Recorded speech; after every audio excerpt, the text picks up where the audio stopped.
Just over 2 years ahead of the World Cup, and Russia is on its toes. Sports arenas are getting ready. The stadium in Moscow, which hosted the Olympics in 1980, will be the main venue for the opening and final of the most watched event on the planet. A total overhaul of the stadium is taking place. Its capacity will reach 81,000 fans.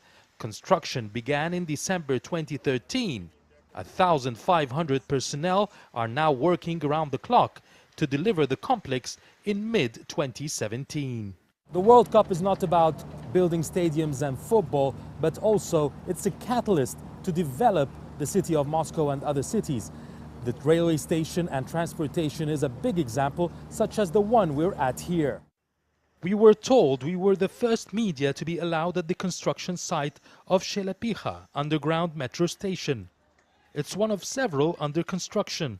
It expands over 12 kilometers to join a complex web of highly developed underground railway system inside Moscow. The aim is to facilitate movement of visitors and fans in this densely populated city. These developments come at a cost. Russia was hit by economic sanctions from the West, but Moscow's deputy mayor says it will not hinder progress. As for economic sanctions have their advantages and disadvantages. Among the drawbacks, limits on attracting foreign capital. But at the same time, I can say that we may have fewer foreign investments, but we have more Russian investments.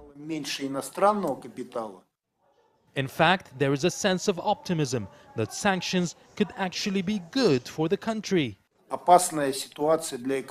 When these restrictive sanctions were imposed, development of domestic production got a boost, and new jobs were created, new taxes were collected, and this ultimately will help to improve the economy.